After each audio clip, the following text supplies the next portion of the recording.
Hi friends, welcome back to study classes. So my dear friends, आज आपके साथ discuss करने वाले हैं आरपीएससी के प्रीवियस ईयर के सवाल। और ये सवाल प्यारे दोस्तों मैनेजमेंट और ऑर्गेनाइजेशन बिहेवियर के टॉपिक से जुड़े हुए हैं। आज का discussion UGC net commerce management और पीजीटी कॉमर्स के लिए भी बिल्कुल रिलेवेंट रहेगा। तो आइए फटाफट से इस डिस्कशन को स्टार्ट करते हैं। एंड माय डियर फ्रेंड्स, अगर आप एबीएसटी ईएफएम बीएडीएम से आरपीएससी असिस्टेंट प्रोफेसर का एग्जामिनेशन देने वाले हैं तो आपके लिए हमारे पास डिटेल्ड कोर्सेज है जिनको आप चेकआउट कर सकते हैं हमारी वेबसाइट या फिर हमारी ऐप पे। कोई क्वेरी है तो आप हमें व्हाट्सएप या कॉल कर सकते हैं, नीचे नंबर आपको यहाँ पे दिया गया है। एंड ऐसे ही प्यारे दोस्तों, अगर आप यूजीसी नेट कॉमर्स मैनेजमेंट या फिर तैयारी कर रहे हैं पीजीटी कॉमर्स या असिस्टेंट प्रोफेसर कॉमर्स के लिए, तो भी हमारे पास डिफरेंट कोर्सेज है जिनको आप चेकआउट कर सकते हैं हमारी वेबसाइट या ऐप पे। कोई क्वेरी है तो आप हमें व्हाट्सएप या कॉल कर सकते हैं, नीचे नंबर आपको यहाँ पे दिया गया है। चलिए, तो यहाँ पे सवाल है जी, who said management is the development of people not direction of things. तो प्यारे दोस्तों, ऐसे सवाल जो हैं सीधे सीधे सवाल हैं और ये सवाल आपके स्टेट लेवल एग्जाम्स में देखने को मिलते हैं। देखने में तो काफी सीधा लग रहा है, बट इसका आंसर जिसको मालूम है उसको मालूम है और जिसको नहीं मालूम उसको नहीं मालूम। एंड आई एम होपिंग कि मेजॉरिटी ऑफ द स्टूडेंट्स को इसका आंसर नहीं आता होगा। तो ऐसे काफी सारे कोड्स होते हैं, डेफिनेशंस होते हैं, और वो डायरेक्टली आपके एग्जाम में पूछ लेते हैं कि कौन सा डेफिनेशन या फिर कौन सा स्टेटमेंट किसने दिया था।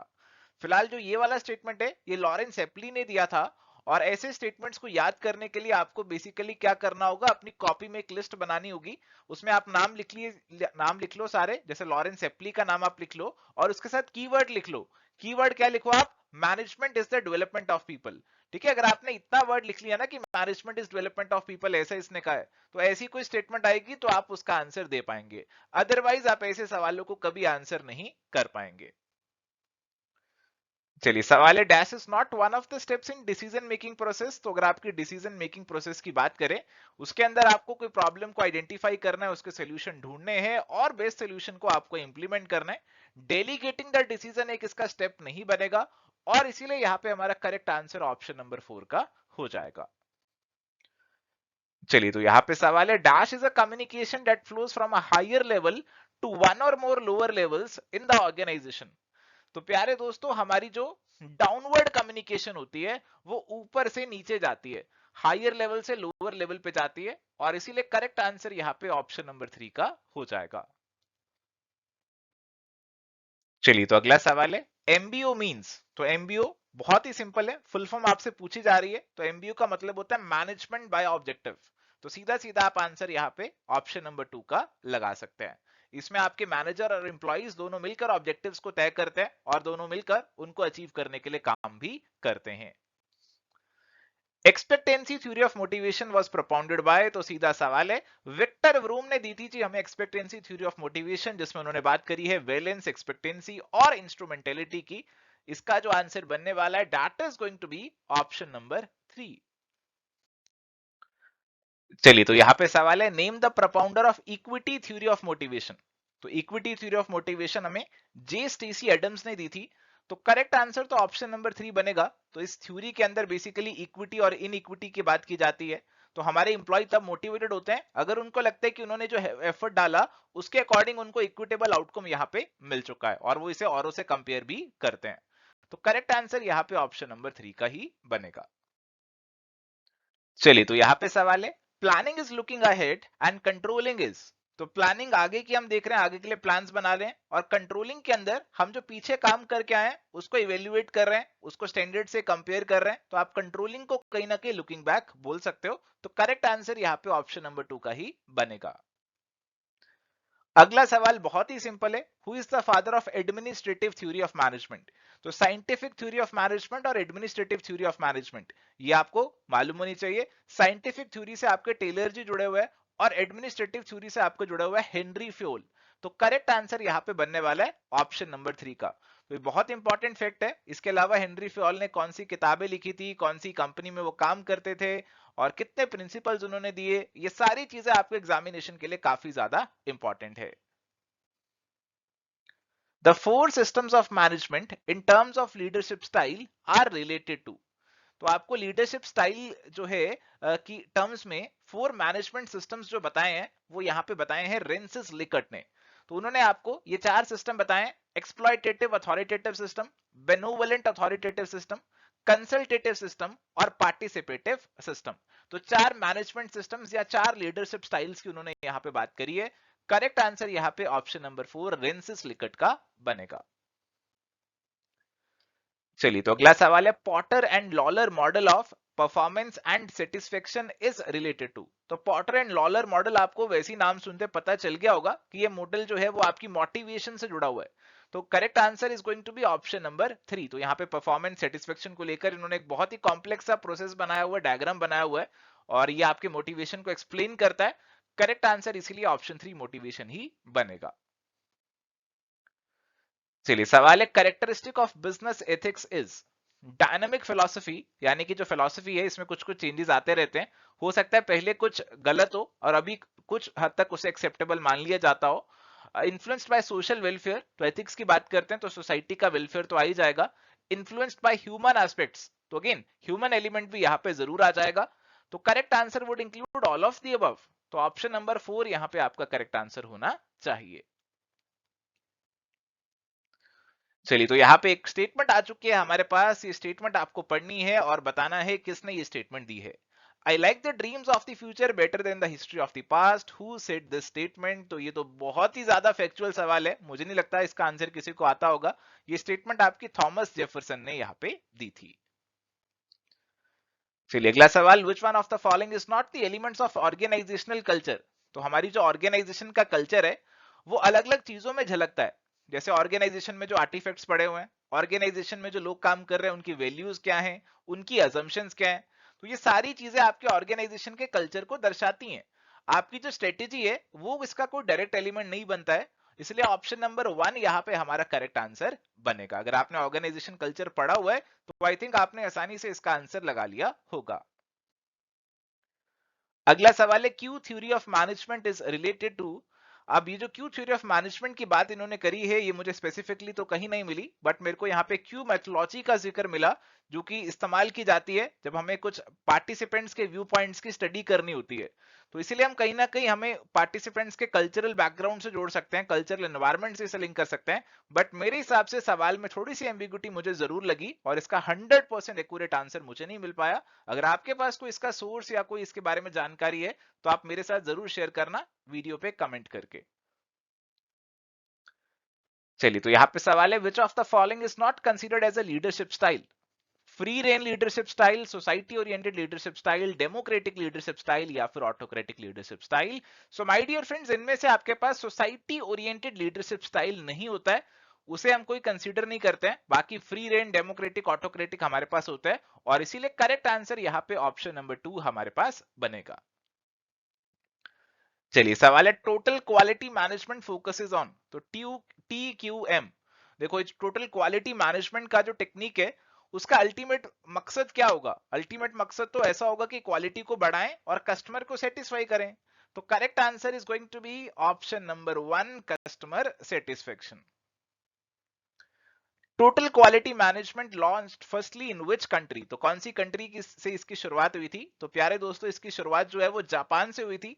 तो 1950s में यहाँ पे जापानीज इंडस्ट्रीज ने टोटल क्वालिटी मैनेजमेंट को कहीं ना कहीं अपनाया, और डब्ल्यू एडवर्ड्स डेमिंग जो थे एक अमेरिकन इंजीनियर थे जो कि जापान गए थे वर्ल्ड वॉर सेकेंड के बाद, और इन्होंने इस टेक्निक को कहीं ना कहीं बढ़ावा दिया था।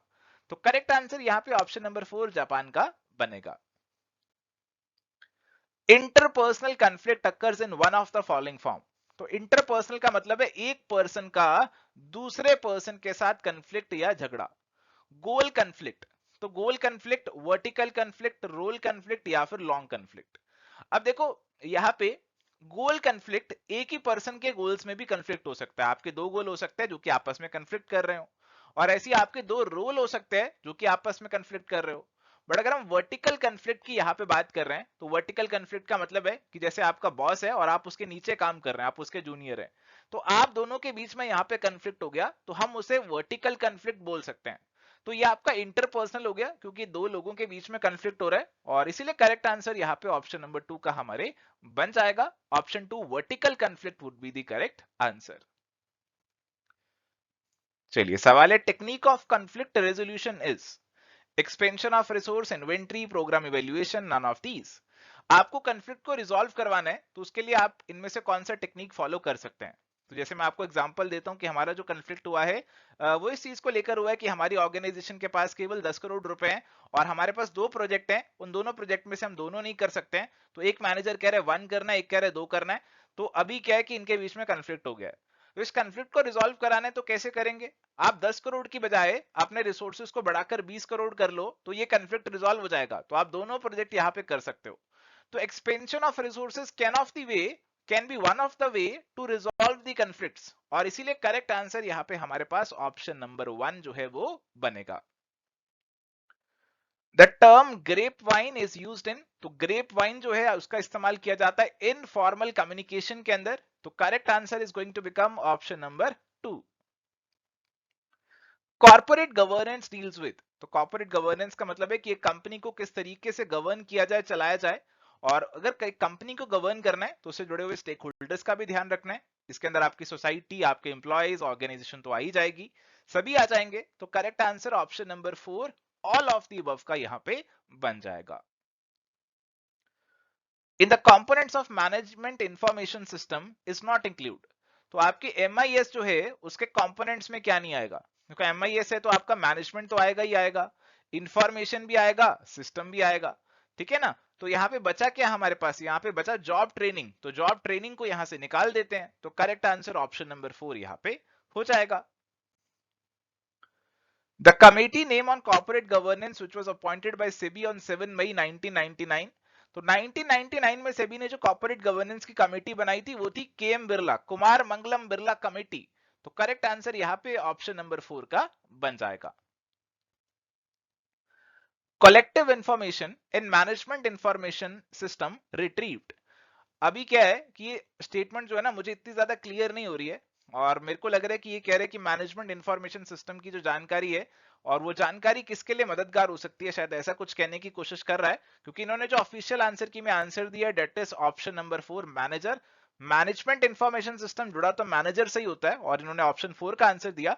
पर जो क्वेश्चन के अंदर जो लाइन लिखी हुई है ना, ये मुझे थोड़ी सी अधूरी, थोड़ी सी इनकम्प्लीट यहाँ पे जरूर लगी है।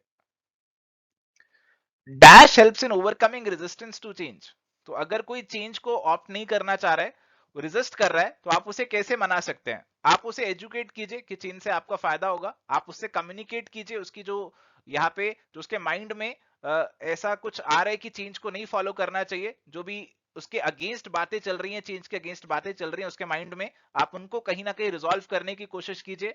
और लीडरशिप भी है कि एज अ लीडर आप अपने फॉलोअर्स को मोटिवेट कीजिए कि वो चेंज को ऑप्ट कर लें। तो सभी चीजें आप फॉलो कर सकते हैं रेजिस्टेंस टू चेंज को ओवरकम करने के लिए। तो करेक्ट आंसर यहाँ पे ऑप्शन नंबर 4 का प्यारे दोस्तों बन जाएगा। The concept of management by objective was introduced by, तो मैनेजमेंट बाय ऑब्जेक्टिव का जो कंसेप्ट है उसके बारे में तो आप जानते हैं, और उसे किसने इंट्रोड्यूस किया ये आपसे यहाँ पे पूछ रहे हैं। तो प्यारे दोस्तों इसे इंट्रोड्यूस किया था पीटर एफ ड्रकर ने। तो करेक्ट आंसर यहाँ पे ऑप्शन नंबर 1 का बनेगा। चलिए अगला सवाल है, management of social responsibilities is single dimension, equal dimension, long dimension या फिर multiple dimension.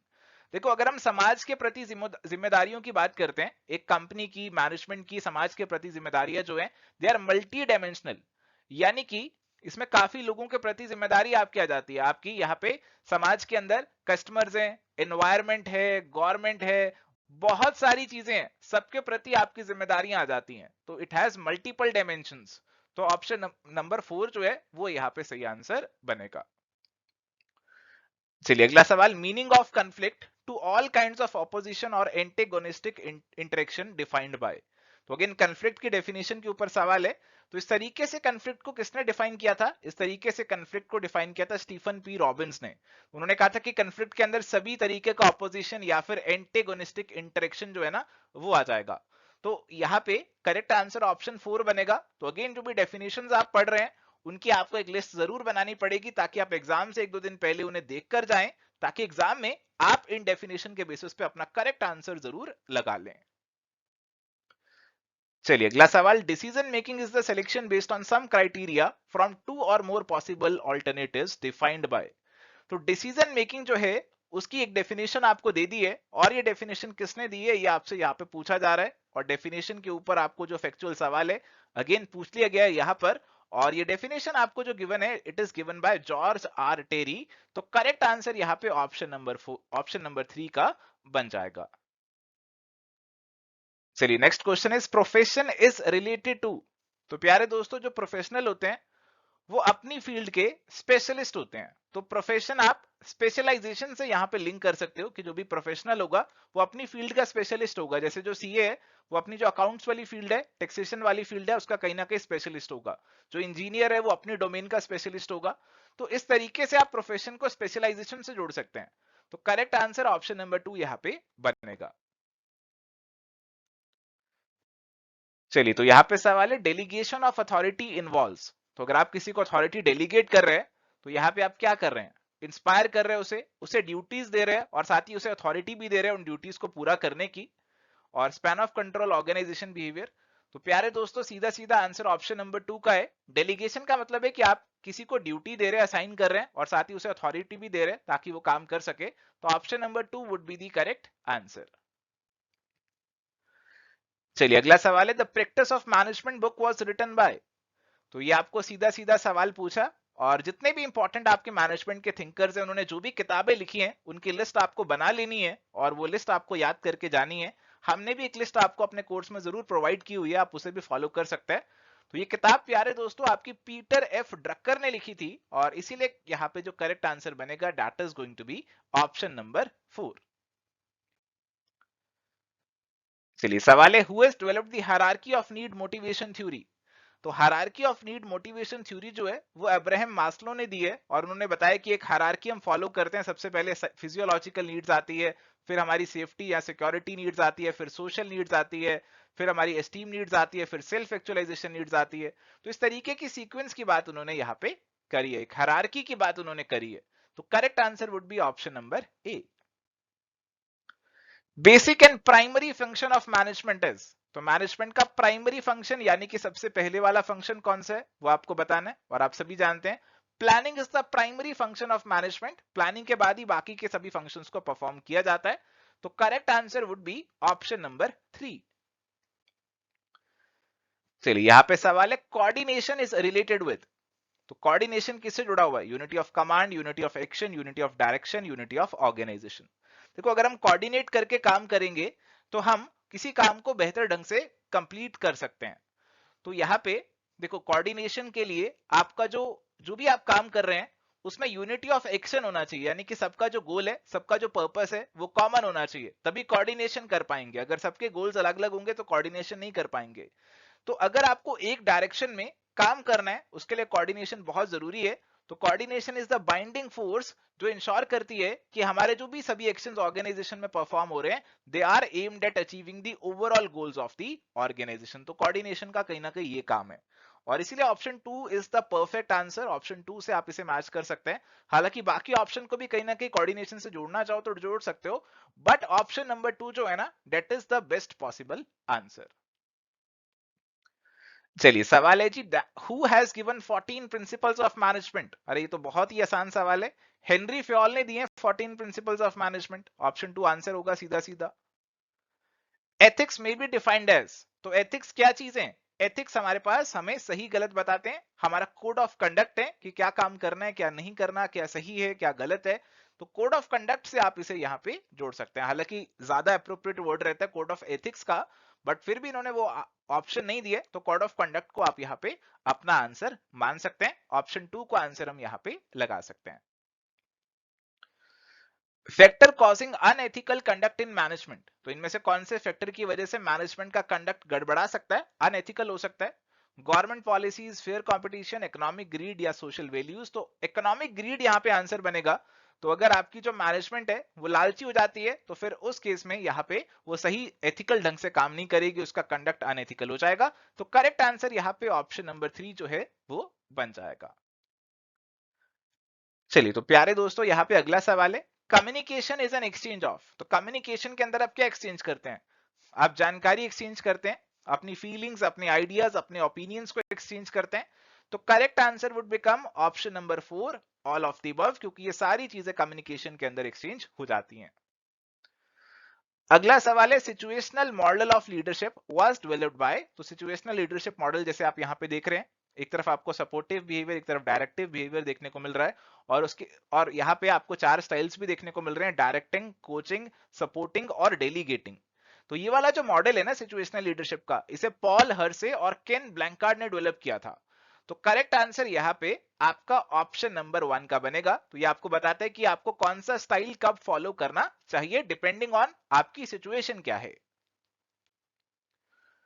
Strategic plans are formulated by, तो स्ट्रेटेजिक प्लान्स है, टॉप लेवल के प्लान्स है, तो इसे टॉप लेवल के मैनेजर्स ही फॉर्मुलेट करेंगे।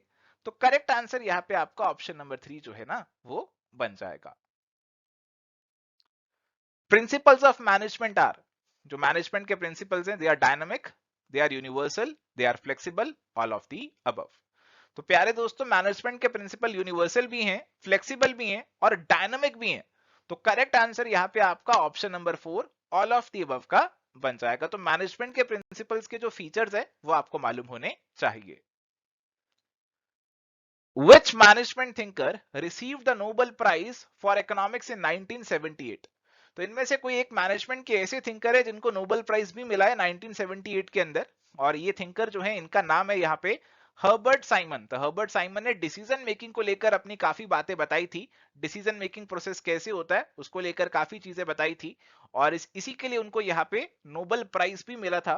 तो करेक्ट आंसर यहाँ पे आपका ऑप्शन नंबर 2 जो है ना वो हो जाएगा। चलिए, तो सवाल है the experiment done by Taylor under scientific management work.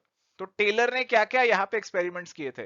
तो टेलर ने आपकी टाइम स्टडी करी थी, फैटिग स्टडी करी थी, मोशन स्टडी करी थी। तो ये सारी स्टडीज उन्होंने करी थी अपनी साइंटिफिक मैनेजमेंट की जो स्टडी है उसके दौरान। तो करेक्ट आंसर यहाँ पे it would be option number D, क्योंकि ये सभी स्टडीज टेलर ने परफॉर्म करी थी। अगला सवाल, the essence of management is. तो मैनेजमेंट की एसेंस किसे बोला जाता है, मैनेजमेंट की रूह किसे बोला जाता है? तो कोऑर्डिनेशन को बोला जाता है जी एसेंस ऑफ मैनेजमेंट, और ये मैनेजमेंट के सभी फंक्शंस के साथ जुड़ा हुआ है कोऑर्डिनेशन वाला पार्ट, और इसीलिए यहाँ पे करेक्ट आंसर जो बनने वाला है that is going to be option number 1। In स्वॉट ओ स्टैंड्स फॉर, तो स्वॉट के अंदर एस आपकी strength, W weakness, O opportunity और टी आपके थ्रेट। तो ओ का मतलब वो अपॉर्चुनिटी, और इसीलिए ऑप्शन नंबर 1 जो है ना वो यहाँ पे करेक्ट आंसर बन जाएगा। Which theory assumes that people are generally lazy and will avoid work and responsibilities? तो हमारे पास यहाँ पे मैकग्रेगर की थ्योरी एक्स और थ्योरी वाई को लेकर सवाल है। थ्योरी एक्स ये मानती है कि आपके वर्कर्स जो है कामचोर है, खुद से काम नहीं करना चाहते हैं, और यही चीज ये सवाल पूछ रहा है। तो करेक्ट आंसर आप सीधा सीधा यहाँ पे ऑप्शन नंबर 3 का लगा सकते हैं। चलिए, सवाल है मैनेजमेंट इज, तो मैनेजमेंट क्या है? मैनेजमेंट यहाँ पे प्योर साइंस है, अप्लाइड साइंस है, आर्ट है, या फिर आर्ट एंड साइंस दोनों है? तो प्यारे दोस्तों, मैनेजमेंट में आर्ट और साइंस दोनों की खूबियां हैं, और इसीलिए करेक्ट आंसर यहाँ पे हम ऑप्शन नंबर 4 लगा सकते हैं कि मैनेजमेंट आर्ट भी है और मैनेजमेंट साइंस भी है। चलिए, सवाल है which of the following is not a function of management. तो इनमें से मैनेजमेंट का फंक्शन कौन सा नहीं है? Planning, organizing, controlling, cooperation. तो planning, organizing, staffing, directing, controlling ये आपके मैनेजमेंट के फंक्शंस होते हैं, और कॉपरेशन इसमें नहीं आता है। तो करेक्ट आंसर यहां पे आप ऑप्शन नंबर 4 मार्क कर सकते हैं। The two factor theory of motivation was propounded by. तो two factor theory of the motivation हमें जो दी थी it was given by Herzberg. तो हर्सबर्ग की ये टू फैक्टर थ्योरी है जिसमें उन्होंने हाइजीन फैक्टर्स और मोटिवेटर्स की बात करी थी, और यहां पे करेक्ट आंसर ऑप्शन नंबर 1 का ही बनेगा। So thank you my dear friends, ये था हमारा डिस्कशन आरपीएससी के प्रीवियस ईयर सवालों के ऊपर। कुछ सवाल आसान थे, कुछ थोड़े से टेढ़े थे, but I hope on the whole आपको डिस्कशन अच्छा लगा होगा, आपको सवाल समझ में आए होंगे। अगर आपको ये वीडियो अच्छा लगा तो एक रिक्वेस्ट है आपसे कि इस वीडियो को जरूर लाइक कर ले और हमारे चैनल को सब्सक्राइब भी कर ले, ताकि आपको फ्यूचर में ऐसे और क्लासेस भी मिलते रहे। आज के लिए इस सेशन में इतना ही, मिलेंगे नेक्स्ट सेशन में। Till then good bye, take care, all the best.